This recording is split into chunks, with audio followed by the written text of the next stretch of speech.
First, guys, I'm going to go ahead and talk about the Philippines. So, if you think of the Philippines geographically, it's sitting in the Pacific Ocean. It's south of Japan, basically, and it's an archipelago. So, it's comprised of like 7,000 islands, which is awesome because you can travel to a lot of those different islands and see a lot of different things, which is pretty cool.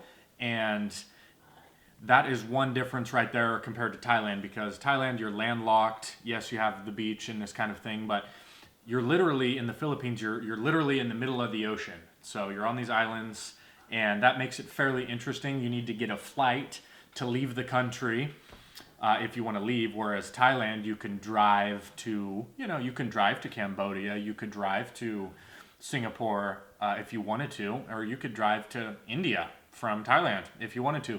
But you can't do that from the Philippines. The Philippines is a bunch of islands in the middle of the ocean. So that makes it interesting. I'm going to go ahead and talk about this one point right here, which makes the Philippines a little bit of a preferred country as compared to Thailand, and that is the language barrier there in the Philippines. I would say 90% of the people speak English about 85 to 90% fluently, which is awesome because it makes getting around the Philippines, it makes figuring out directions, just talking to people, meeting people a breeze. Whereas over in Thailand, English is not a language that they learn. So Thai is the native language, and that's the only country that it's spoken in. So you're not going to get as much conversational English as you would in a country like the Philippines. So that is one reason why I prefer the Philippines to Thailand. But throughout the video, I'll get into more in depth on, some differences and things like that. So the next aspect I'm going to talk about in the Philippines is the food. Now, the food is, how do you say this? It can be a little bit on the sweeter side, when it comes to things like spaghetti and their chickens and their adobos. They like to add a little sugar and things like that.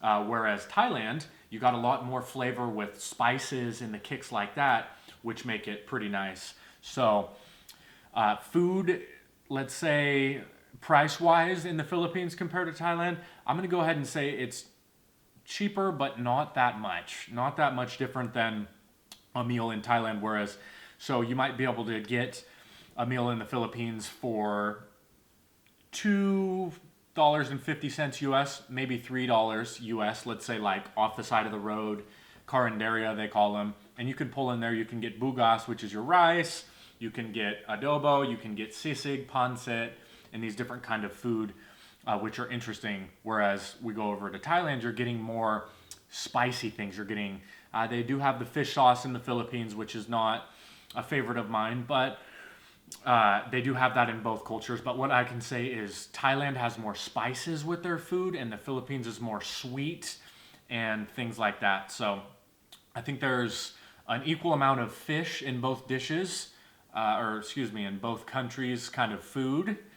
So that's another interesting perspective on it. So we've talked about the language, we've talked about the food. The next thing I'd like to talk about is the cost of living, and this is, I got to give this one to the Philippines right here because the cost of living is cheaper in the Philippines than it is in Thailand.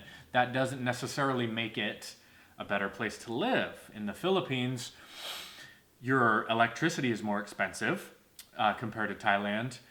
And in the Philippines, you're also, let me see, how do I phrase this? The cost of living.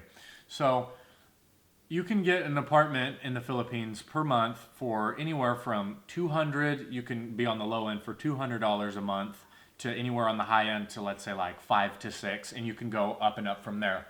Whereas in Thailand, you're probably going to be at a minimum of 300, maybe 350. And don't quote me on this because I'm sure there's some hole-in-the-wall places in Thailand that you can get for like $100 a month, which you probably wouldn't want to live in. But that's one aspect. It is going to be cheaper. Your transportation costs are going to be a little bit similar. They both have, you have your buses in Thailand, you have your jeepneys in the Philippines. These are multi-cab type vehicles which transport several people in them at once from point A to point B. You know, you give your coins and you don't need to have a car or a motorcycle if you don't want to. Riding a motorcycle in either one of these countries or anywhere in the world is extremely dangerous. So if you're on the thrill seeking, or if you don't mind, or if you think that nothing's going to happen to you, whatever, ride a motorcycle. It's a very convenient way to get around. If you're in the province, you're taking it kind of slow, maybe going 10 miles an hour, yeah, rent a motorcycle. But if you're ripping through Bangkok on a scooter and you're having some beers, be careful. I'd definitely be careful, because I've seen some accidents. I've come across foreigners there, busted up legs and rashes, and I asked them, they flew off the motorcycle, they were drinking, and a lot of the times they had to end up paying for the damage that they caused, either to the motorbike that they rented or an accident where they hurt somebody and things like that. So it's all bad news. So be careful with the motorbikes, guys. They're great, but be careful with them. So the last thing I'm going to talk about right here is the vibrancy of the nightlife, and this one I have to go ahead and give to Thailand. And the reason that I say Thailand is because there's just way more to offer. There's just way more establishments. There's way more bars and restaurants and businesses in Thailand than there are in the Philippines. You have Bangkok, a capital city of like millions of people. And then down south, Bangkok, you have Pattaya, which is an entertainment / red light area, which there's thousands of bars and restaurants that you can choose from. Whereas going to a place in the Philippines like Manila, sure, you've got, a couple million people there probably, but it's not as foreigner populated. There's hundreds of thousands of Westerners living in the Philippines and Thailand, but there's going to be more establishments for the foreigner in Thailand. And that makes Thailand my choice for nightlife. However, places like Manila, Cebu, Angeles City, which is north of Manila, are great places to spend your time as an expat in the Philippines if you want to. You have Western restaurants, and you have good accommodation, fully serviced and furnished apartments, and you get to speak English and things like that. Thailand, you have to, you want to know a little bit of conversational Thai, at least greeting, Sabadi Mai Krop, ask them how they're doing and things like that, which is a very nice way to show some respect to the Thais, because, we're a guest in their country. So,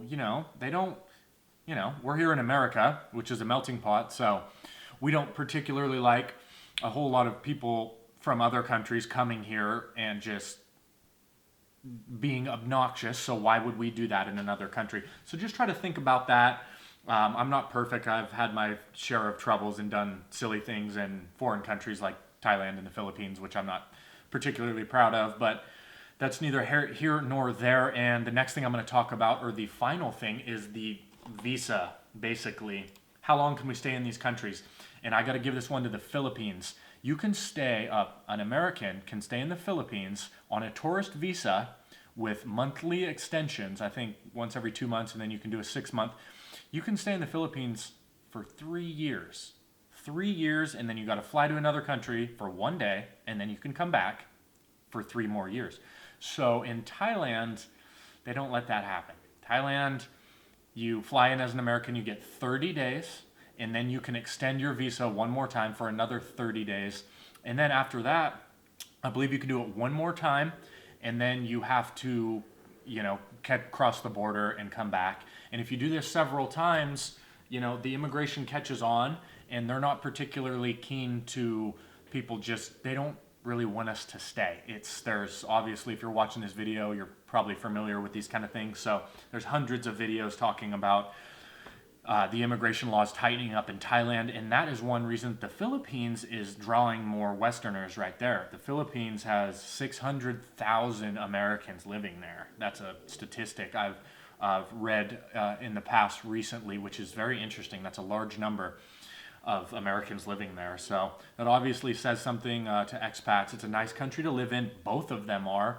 I enjoy both of them extremely well. I love Thai food. I love Thai culture. I like how chill they are. The Philippines is very, very chill as well. I'm not a super big fan of their food.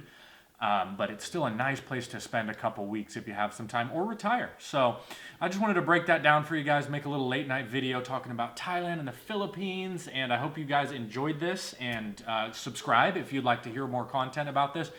Send some messages or comments down below, and we will talk to you guys soon. Bye.